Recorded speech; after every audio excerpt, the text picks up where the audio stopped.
नमस्कार, हिंदी प्रतियोगिता के यूट्यूब चैनल में आपका स्वागत है। आज हम डिस्कस करेंगे हिंदी साहित्य के टॉप 20 मोस्ट इम्पॉर्टेंट क्वेश्चंस जो आपके net, JRF, UGC net, set या फिर हिंदी की जितनी भी परीक्षाएं हैं उन सभी के लिए बहुत इंपॉर्टेंट है।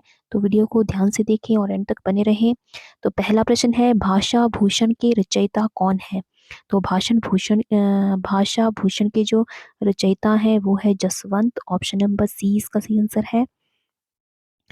अगला प्रश्न है, अमी हलाहल रस भरे स्वाम श्वेत रत्नार, यह पंक्ति किस कवि की है? तो ये पंक्ति है रसलीन की। ऑप्शन नंबर बी इसका सही आंसर है, रसलीन। अगला प्रश्न है, कौन सा ग्रंथ कवि भूषण रचित नहीं है? तो कवि भूषण द्वारा रचित ग्रंथ जो नहीं है वो है छत्र प्रकाश। ऑप्शन नंबर ए छत्र प्रकाश इसका सही आंसर है। अगला प्रश्न है, छत्र प्रकाश किसकी रचना है? तो छत्र प्रकाश जो है वो लाल कवि की रचना है। ऑप्शन नंबर सी इसका सही आंसर है, लाल कवि। अगला प्रश्न है, फीको पे नीको लगे कहिए सम विचारी, पंक्ति किस कवि की है? तो ये पंक्तियां जो है वो है वृंद कवि की। ऑप्शन नंबर ए इसका सही आंसर है, वृंद कवि। अगला प्रश्न है, जन्म ग्वालियर जानिए मथुरा बसी ससुराल, पंक्ति किस कवि की है? तो ये पंक्तियां जो है वो है बिहारी की। ऑप्शन नंबर ए बिहारी इसका सही आंसर है। अगला प्रश्न है, जयपुर नरेश प्रताप सिंह के दरबार में रहने का श्रेय किस कवि को मिला है? तो जयपुर नरेश प्रताप सिंह के दरबार में रहने का श्रेय जो है वो मिला है पद्माकर को। ऑप्शन नंबर 20 का सही आंसर है, पद्माकर। अगला प्रश्न है, घनानंद को अमर करने वाली रचना है? तो घनानंद को अमर करने वाली जो रचना है वो है सुजान सागर। ऑप्शन नंबर बी इसका सही आंसर है। अगला प्रश्न है, वृत्त कौमुदी के रचनाकार कौन है? तो वृत्त कौमुदी के रचनाकार हैं मतीराम। ऑप्शन नंबर डी इसका सही आंसर है। अगला प्रश्न है, तुलसी भूषण नामक ग्रंथ के रचनाकार हैं? तो तुलसी भूषण नामक ग्रंथ के जो रचनाकार हैं वो है रसरूप। ऑप्शन नंबर बी इसका सही आंसर है।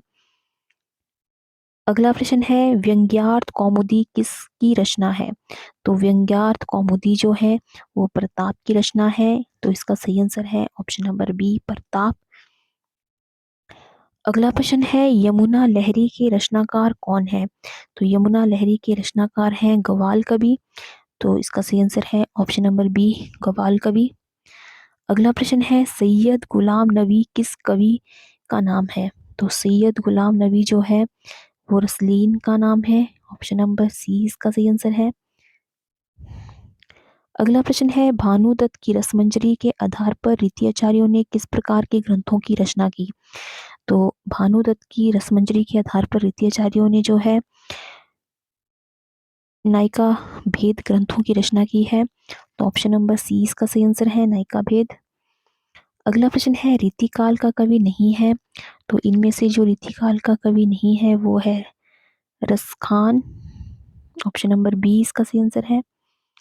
अगला प्रश्न है, इति आवती चली जात उत चली छह सातक हाथ, पंक्ति किस कवि की है? तो ये पंक्तियां जो है बिहारी की है। ऑप्शन नंबर बी इसका सही आंसर है। अगला प्रश्न है, भूषण का कौन सा ग्रंथ इनमें रीति ग्रंथ है? तो भूषण का जो ग्रंथ रीति ग्रंथ है वो है शिवराज भूषण, ये एक रीति ग्रंथ है। अगला प्रश्न है, शिवराज भूषण में अलंकारों की संख्या कितनी है? तो शिवराज भूषण में जो है अलंकारों की कुल संख्या है 105। ऑप्शन नंबर सी इसका सही आंसर है। अगला प्रश्न है, बिहारी सतसई पर किसका प्रभाव नहीं है? तो बिहारी सतसई पर जो है वो गीत गोविंद का प्रभाव नहीं है। ऑप्शन नंबर ए इसका सही आंसर है। अगला प्रश्न है, सुजान चरित के रचयिता का नाम है?